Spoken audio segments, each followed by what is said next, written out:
किस पुराण में, किस शास्त्र में, किस वेद में ये लिखा है कि तुम्हारे घर में जो चीज नहीं है उसको खरीद कर पूजन करना? ये लिखा है कहीं? कहीं नहीं। बल्कि अपने मन को इतना प्रबल बनाओ, ये मत सोचो धनतेरस के दिन कि मेरे घर में क्या नहीं है। अब लोग ढूंढते हैं मेरे घर में क्या नहीं, अभी मेरे पास में डोलची नहीं है, वो लेकर आऊंगी धनतेरस पर पूजन करूंगी। मेरे घर में ये नहीं है, मैं लाऊंगी पूजन करूंगी। मेरे घर में ये नहीं है, मैं ये लेकर आऊंगा धनतेरस के दिन पूजन करूंगी। मेरे हाथ की चूड़ी नहीं है, मैं ये खरीदूंगी अब की बार धनतेरस पे। मेरे यहाँ ये नहीं है, अब की बार धनतेरस पे मैं ये खरीदूंगा। ना ना ना, पहले दिन तुम्हारे मुख पर यह होना चाहिए मेरे यहाँ सब कुछ है, फिर भी शिव जी की कृपा से मैं ये सामान खरीद कर लेकर आऊंगी। बाबा की कृपा से सब है, फिर भी लाऊंगी। भले नहीं है, फिर भी सोचो कि मेरे यहाँ है, फिर भी मैं वो खरीद रही हूं। भंडार भरता चले जाएगा, भरता भरेगा। हम क्या सोचते हैं पहले दिन? कई लोग हैं जिन्होंने अपनी जिंदगी में धनतेरस की पूजन कई बार करी। आप लोगों में ना जाने कितने लोग हैं जो दीपावली का पर्व सालों से मनाते आ रहे हैं, उसके बाद भी वैभव नहीं बढ़ रहा, धन नहीं बढ़ रहा, संपदा नहीं बढ़ रही। कारण क्या है? क्योंकि 5 दिन की दीपावली पर्व में पहला दिन धनतेरस का आता है, उसी दिन हमारे मन में आ जाता है कि मेरे घर में क्या नहीं है, मैं वही खरीद कर लेकर आऊंगी। तुमने मन में सोच लिया क्या नहीं है, मतलब उसी दिन से तुम्हारी नीचे गिरना प्रारंभ हो गया। कुछ वैभव नहीं बढ़ा, संपदा नहीं बढ़ी, धन नहीं बढ़ा। भले तुम सामान खरीद कर लाए, पूजन भी करी, पर वैभव नहीं बढ़ा। तुमने ये विचार कर लिया मेरे पास सब कुछ है, उसके बाद भी मैं आज धनतेरस पर ये खरीदने जाऊं। भले कुछ नहीं है, वो चीज है ही नहीं जिसको तुम खरीदने जा रहे हो, पर मेरे पास सब है, पर मैं ये खरीदने जा रही हूं। बाबा की कृपा है। दुकान वाले के पास जाकर मत कहना कि मेरे पास ये नहीं है सब है। फिर ये क्यों खरीद रही? मेरी मर्जी, मेरे बाबा की कृपा, बाबा देने वाला, बाबा करने वाला। तेरे दर पे आके मुझे क्या मिला है, ये मैं जानता हूँ तो जानता है। तेरे दर पे आके मुझे क्या मिला है, ये मैं जानता हूँ या वो जानता। सब कुछ है, कोई कमी नहीं, कोई कमी नहीं। ये 5 दिन दीपावली के पर्व के होते हैं। 5 दिन तुम्हारे मुख से निकलना चाहिए बहुत है। बाबा की कृपा, बहुत शिव की कृपा, करुणा, दया, उदारता है, बड़ी करुणा। कोई क्या कमी है मेरे भोले बाबा? किस चीज की कमी? शिव कथा कहती है, बाबा की कथा कहती है।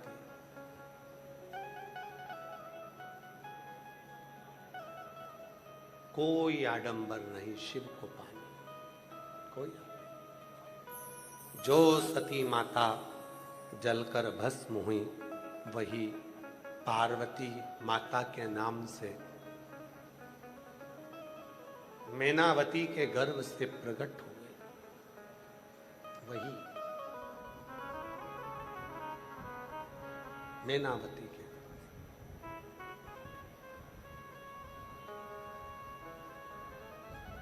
वही की वही।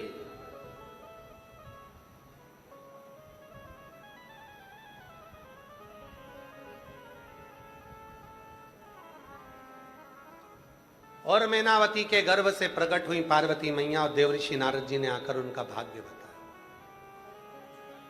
सावधान, शिव महापुराण की कथा कहती है सावधान।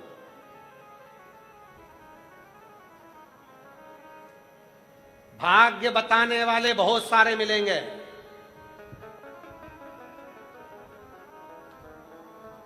बहुत मिलेंगे। आओ हमारे पास में, हम तुम्हारा भाग्य बता देंगे, कैसी किस्मत है तुम्हारी, क्या है। और उनको उनके भाग्य का नहीं मालूम, बहुत मिलेंगे। सावधान, शिव महापुराण की कथा करी है, पार्वती जी का जन्म हुआ और देव ऋषि नारद जी ने जाकर भाग्य बताया और कहा इसको पति मिलेगा नग्न वेशधारी, जटा जूट बांधने वाला, भस्म रमाने वाला।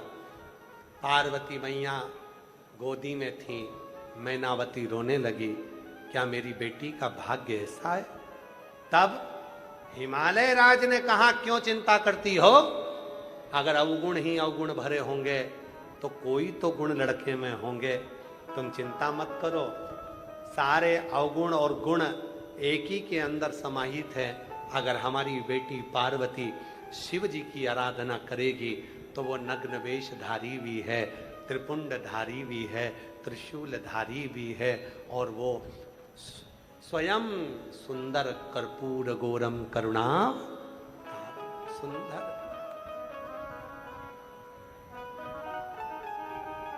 साधारण नहीं है शिव।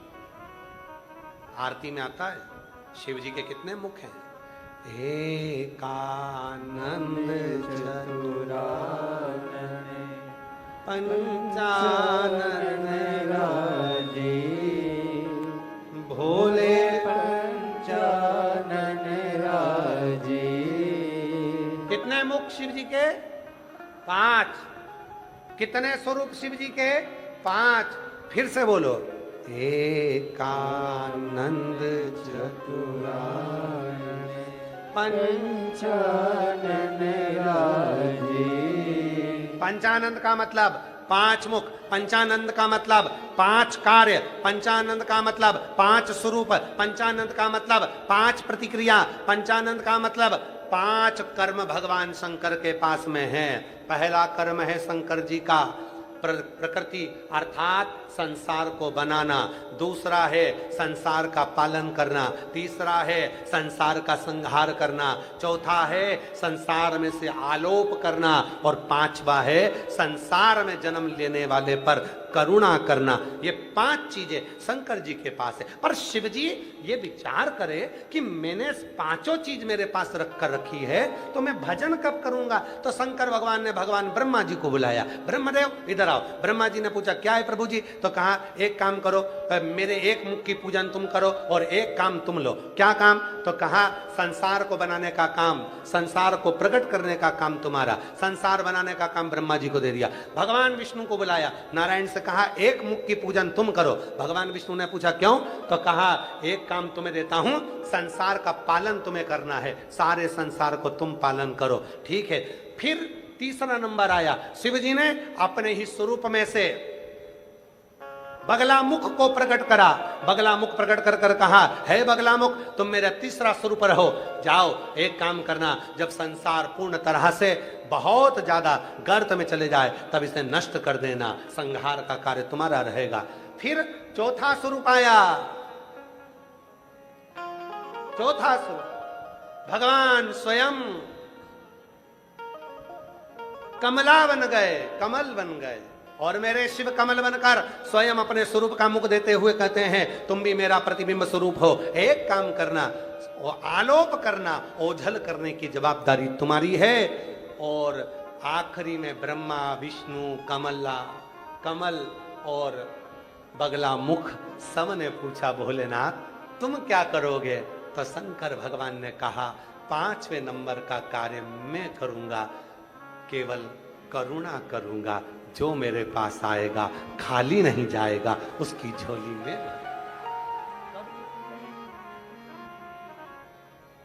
एका चतुरानन पंचानन राजी, भोले पंचानन राजी, हंसासन करुणासन, हंसासन करुणासन, वृषवाहन साजे, ओम हर हर हर महादेव।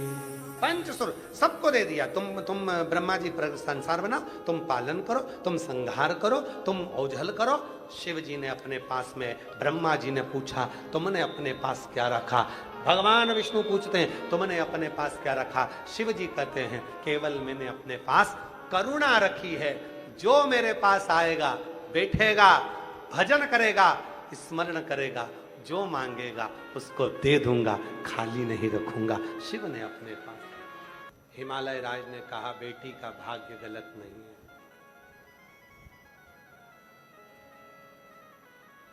कई लोग बेटियों को कुछ भी कह देते हैं, कुछ भी। इसका भाग्य अच्छा नहीं है, किस्मत वाली नहीं है, भाग्यशाली नहीं है। तुमने देखा है तुमने कि उसका भाग्य क्या है? किसी भी बेटी को, किसी की बहन को, किसी की माता को, किसी के घर की पुत्री को कभी गलत मत कहो, क्योंकि वो स्त्री नहीं है, वो एक संस्कार को जन्म देने वाली जगत जननी जो जगदम्बा दुर्गा माँ वैष्णव रानी है, माँ ज्वाला है। वो साधारण नहीं। हम दूसरे पर इल्जाम लगाते हैं कि ये भाग्यशाली नहीं है, खुद को नहीं देखते।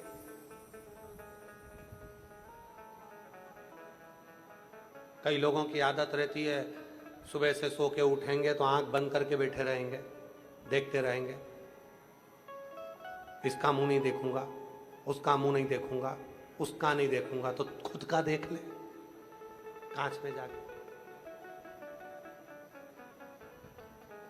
खुद का भी तो देखो कि तुम्हारा मुख देखने से क्या फर्क पड़ रहा है। एक राजा को मालूम पड़ा कि मेरे नगर में एक व्यक्ति ऐसा रहता है, खोलला है, उसका मुंह देखो तो भोजन नहीं मिलता। खोलला है, पूरे नगर में चर्चा हो गई। एक व्यक्ति ऐसा है जिसका मुख देखो तो वो खोलला है, भोजन नहीं मिलता। राजा को आश्चर्य हुआ, ऐसा तो होना नहीं चाहिए। राजा को मालूम पड़ा कि एक खोलला कोई रहता, उसका मुख देखो तो भूखा रहना पड़ता है। राजा ने कहा मैं भी जरा पता करूंगा, बुलाओ उसको, उसका मुंह में देखूंगा सुबह से। राजा ने उसको बुलाया, सुबह से मुख देख लिया। राजा काम में लग गया। इतना काम आया उस दिन, इतना काम आया कि राजा को भोजन करने का भी टाइम नहीं मिला। रात को राजा घर आया, पत्नी ने कहा, रानी ने, आज आप भूख नहीं लगी? अरे इतना काम था, बस खोलने का मुंह देखा था ना, इसलिए भूखा रहता रहा। राजा को गुस्सा आया, ऐसा व्यक्ति मेरे नगर में नहीं रहना चाहिए, कल फांसी की सजा होगी उसको। दूसरे दिन उसको फांसी पर चढ़ाने की तैयारी होने लगी। उससे पूछा गया कुछ चाहते हो? कहने लगे नहीं। बस फांसी पर चढ़ने के पहले वो बहुत तेज हंसने लगा, इतना हंसा। राजा ने पूछा